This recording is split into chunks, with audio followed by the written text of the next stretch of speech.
Don Claudio, don Gustavo, ahí me saludan al cachas.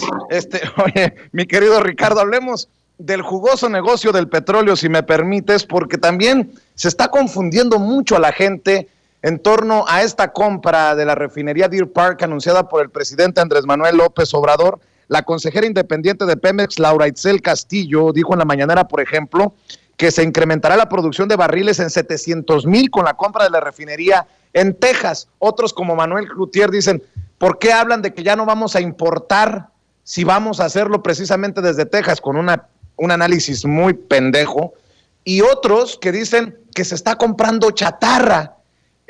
Otros más aseguran que el presidente Andrés Manuel López Obrador le sigue apostando a las gasolinas, a los combustibles, cuando gobiernos como el de Joe Biden le apuestan a energías limpias y renovables, como si no supiéramos que Joe Biden tiene en Estados Unidos decenas de refinerías.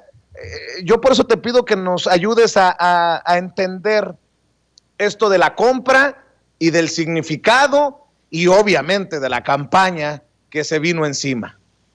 Efectivamente, y tiene que ver con toda esta campaña de desinformación que están llevando de manera infatigable un día sí y otro también, todos estos personajes de los que hablábamos ayer, de los que hemos hablado la semana pasada y de los que venimos hablando desde hace mucho tiempo, porque son un puñado y se repiten en las organizaciones, en los periódicos, en las revistas, en las publicaciones, en los programas televisivos y ahora incluso tratando de invadir Internet y oponiendo a la crítica censuras como las que hacen en AP. Esta campaña de desinformación también incide directamente en las políticas que está anunciando el presidente López Obrador, como la que hoy anunció de manera muy importante y que ya ha explicado desde hace mucho tiempo. Y fíjate que yo nunca había visto que un grupo se opusiera tan feroz y sistemáticamente al crecimiento económico de un país. Jamás había observado que una élite, esta élite, por defender sus propios intereses y sus privilegios, refutara con tanta vehemencia, insensatez y violencia una política que a todas luces beneficia no solo al sector energético, querido Vicente, sino a toda una nación. Y es que desde ayer, desde la semana pasada, y particularmente la noche de ayer, con argumentos irreflexivos, disparatados como este de Manuel Cloutier, que es un injuriador profesional y de la peor calaña, la oposición está objetando y oponiéndose al fortalecimiento del sector energético y en particular de Pemex. Mira, en México sabemos, mexicanos y mexicanas, perfectamente que Petróleos Mexicanos es sin lugar a dudas la empresa más grande e importante de este país.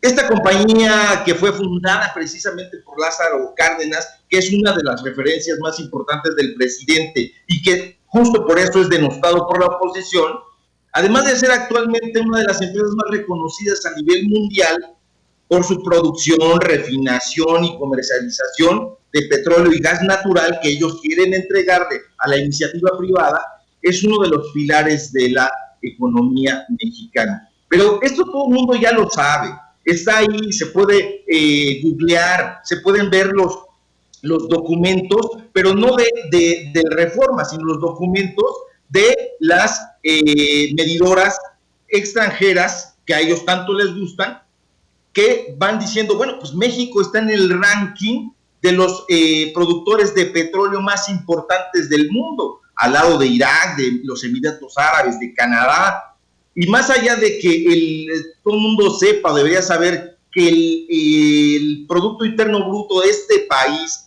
entre el 10 y el 15%, depende justo de la producción petrolera. Más allá de eso, lo cierto es que los gobiernos neoliberales de los que hablaba el presidente esta mañana, él hablaba de que el periodo neoliberal tiene más o menos 40 años, ha sido completamente descuidada, pero no solamente ha sido descuidada, Vicente, público, ha sido ordeñada, saqueada, exprimida, no solo por el gobierno, sino por los empresarios, estos empresarios a los que tú te acercaste, estos representantes de esa élite que han obtenido contratos millonarios, absurdos. Y fíjense, pongo un caso, los apagones de febrero pasado, y no tenemos memoria, somos cortoplacistas. O sea, los apagones de febrero de este año en todo el territorio nacional tuvieron que ver con eso y dejaron al descubierto la enorme dependencia que tiene México, el sector energético, con respecto a Estados Unidos.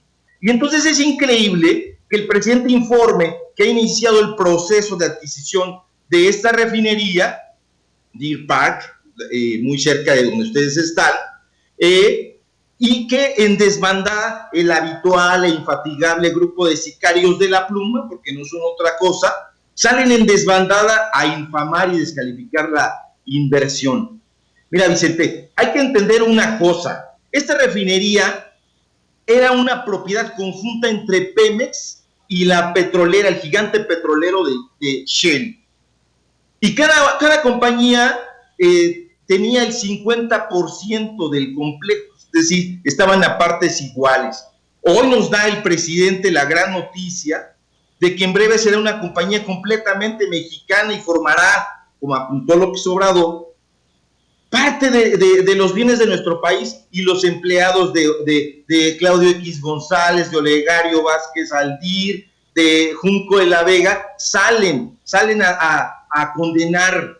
Y entonces, fíjate, uno tendría que recordar, por ejemplo, esa campaña. El presidente en la mañana dijo, acuérdense que había esa campaña de México tiene un tesoro escondido en el fondo del mar. Efectivamente, esta campaña fue impulsada por Felipe, como dice Noroña, Felipe del Sagrado Corazón de Jesús Calderón Hinojosa. Este payaso le quiso vender a la población que México tenía un tesoro escondido en el fondo del mar que tenía que ver con el petróleo en aguas profundas. Entonces, en ese momento, en el Congreso, fueron débiles en argumentos, salvo el caso de Noroña, siempre vehemente, que a lo mejor lo pierde un poco la vehemencia, pero que presenta argumentos muy sólidos. Pero en ese momento, todas las objeciones del mundo recibió esta campaña mediática que tenía que ver con la privatización de la industria petrolera. Entonces, hay que tener muy en cuenta que esta defensa que hacen estos mismos personajes que tú entrevistaste ayer, de los que hemos venido hablando, detrás de todo eso se esconde el millonario y jugoso negocio del petróleo, querido Vicente.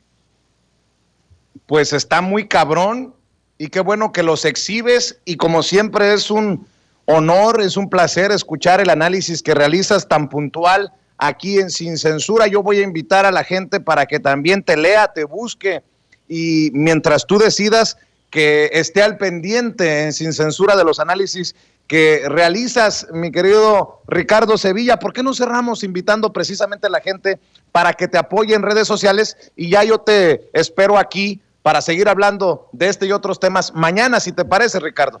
Claro que sí, querido Vicente. Es un placer, como siempre, dialogar contigo y con el público. Y los invito a seguirme en Twitter, @SevillaCrítico, y en los reportajes y artículos que escribo en Regeneración MX y en la revista Polemón, y pronto estaremos dando a conocer una más de las tropelías que han tenido estos empresarios y estos intelectuales neoliberales. Te envío y les envío un abrazo, querido Vicente, a ti y a la audiencia. Gracias, Ricardo. Te quiero agradecer públicamente, porque precisamente con el apoyo de amigos como tú y como todos los que se pronunciaron ayer, nos hacen sentir que no estamos solos, a pesar de lo que hacemos y contra quienes lo hacemos. Te quiero agradecer por haber escrito el mensaje en redes sociales hace 19 horas. Ayer Ricardo Sevilla escribió: el dueño de Mexicanos contra la Corrupción pudo responder e incluso debatir con Vicente Serrano, pero prefirió pertrecharse en silencio cobarde. Y eso retrata de cuerpo entero a Claudio X González, el tipo que intenta coaccionar el voto de mexicanos y mexicanas. Un abrazo, querido Vicente. Pues un abrazo, querido Ricardo. Muchas gracias por tu apoyo. Y aquí estamos siempre a tus órdenes. Abrazo de regreso, querido Vicente. Es un placer y lo refrendo ahora aquí en Sin Censura. Gracias, es Ricardo Sevilla, analista, escritor, periodista independiente, hablando todos los días con nosotros sin pelos en